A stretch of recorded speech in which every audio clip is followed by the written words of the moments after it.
chose et mon amie la rose me l'a dit ce matin. À l'aurore je suis née, baptisée de rosée, je me suis épanouie.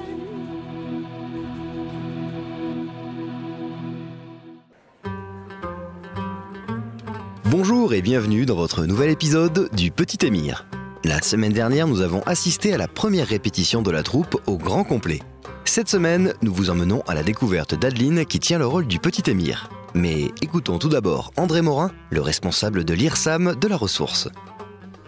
Bonjour, donc je m'appelle André Morin, je travaille au centre de la ressource et je gère un petit peu le service dans lequel est scolarisée Adeline, en classe de 5e actuellement au collège. Donc là, on aborde maintenant la mise en scène et on aborde des choses un peu plus techniques sur le plan de la communication en particulier, donc avec Adeline. Elle a un vrai potentiel, on l'a vu aujourd'hui avec les premières répétitions. Mon rôle, ça va être justement un petit peu de faire passer un petit peu toutes ces finesses là, dont la mise en scène a besoin pour qu'elle puisse donner la pleine mesure de ce qu'elle est capable de donner en langue des signes, parce qu'elle a vraiment un vrai potentiel. Donc on va essayer de faire en sorte qu'elle puisse l'exploiter au maximum. Voilà.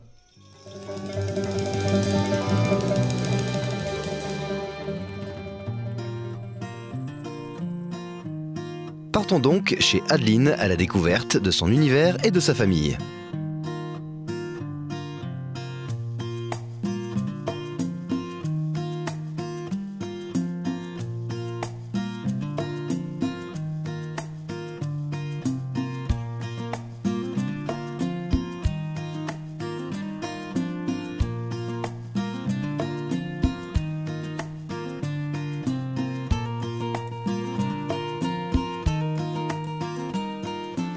Je m'appelle Adeline, je suis sourde.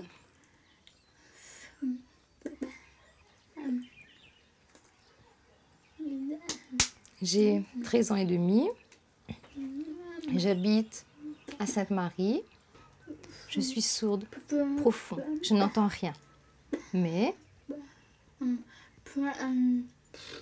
je sens les vibrations et aussi la musique. Pour moi, c'est simple. Quand je rencontre des personnes sourdes, c'est facile. Mais avec les entendants, c'est un peu plus difficile. La communication, parfois, c'est compliqué. Moi, je n'ai pas de problème. Je me sens sourde. Je me sens bien. Parfois, on sent qu'il y a des entendants qui nous rejettent.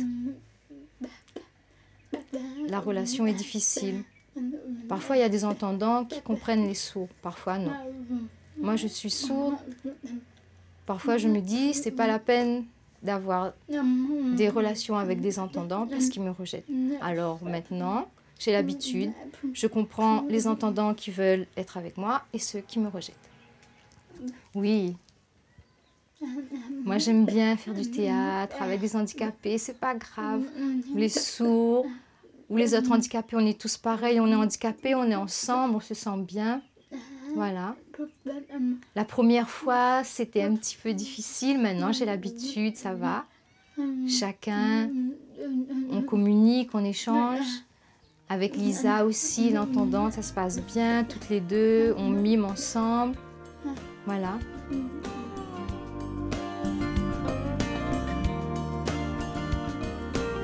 C'est maintenant au tour de Thomas de nous en dire un peu plus sur sa sœur. Donc je suis le frère d'Adeline et ce qui est de la relation entre elle et moi, c'est pas vraiment changé, je pense, d'une relation frère et sœur qu'on a tous les jours. Parce que on se parle, on communique à notre manière peut-être, mais pour pouvoir communiquer avec elle, parce que c'est vrai que c'est pas facile de parler avec elle si on ne signe pas, parce que elle, son langage, c'est le langage des signes. Et donc pour communiquer avec elle, j'ai signé, j'ai appris à signer pour qu'on puisse tous les deux discuter normalement, qu'elle me comprenne et qu'elle me comprenne moi. Donc même si elle est sourde, on a notre manière de parler, de se dire des choses, même si on se dit à notre manière, mais voilà quoi, on se comprend elle sait ce que je lui dis, même si je lui dis pas vraiment en parlant. Mais voilà, donc pour moi, c'est une relation normale de frère et de sœur.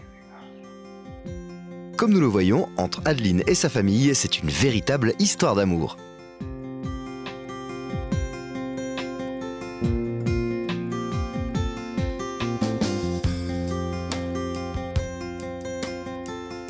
Voilà, je suis le papa d'Adeline et je suis artisan, je travaille sur toute l'île et je fais de la location de matériel.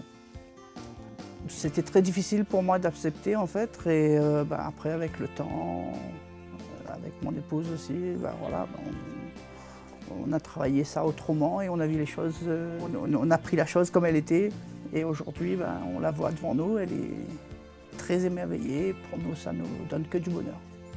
Déjà, on a su qu'elle était sourde, elle avait 9 mois. Donc, à partir de ce moment-là, il a fallu se relever parce qu'on tombe. Et il faut prendre le temps d'intégrer son enfant parce qu'on a une petite fille rêvée.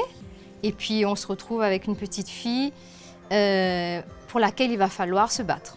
Se battre pour plein de choses. On se demande comment ça va se passer, est-ce qu'on va réussir. C'est tout un questionnement. Et puis après vient le temps de se mettre en route. Et puis il n'y a pas de questions à se poser. À ce moment-là, on ne se pose plus de questions, on se met debout et on fait ce qu'il y a à faire pour avancer, pour lui apporter tout ce dont elle a besoin. Donc c'est un investissement personnel et ça transforme la vie de la famille, c'est clair. Mais jusqu'à présent, elle nous a donné beaucoup de joie. Ouais, et on a découvert grâce à Adeline des choses merveilleuses. Et elle nous apprend des choses tous les jours.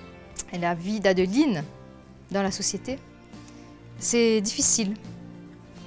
Et le regard des autres, ça fait mal.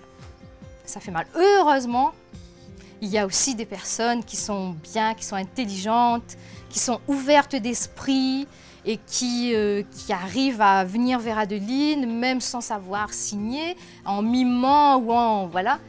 Et ça passe.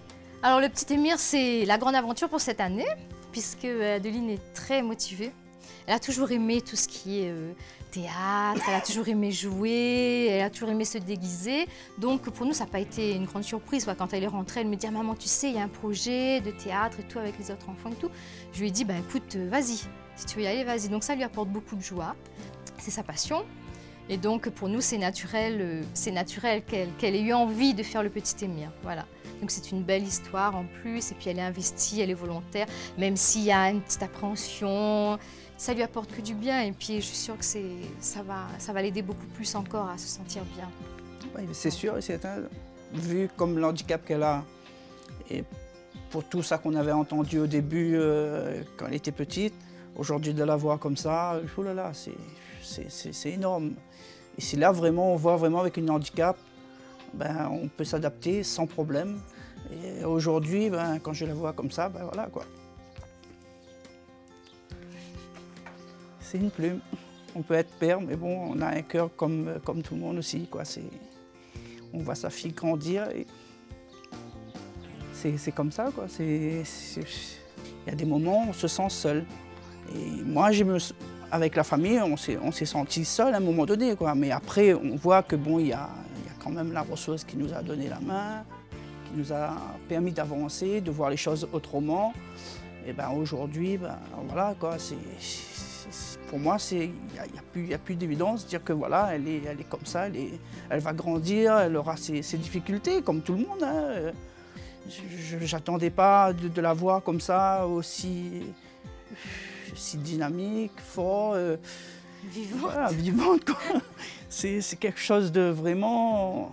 Ça fait un baume au cœur, quoi. Ça donne une joie de vivre, de se sentir bien et surtout de voir aussi les gens qui sont dans les mêmes difficultés.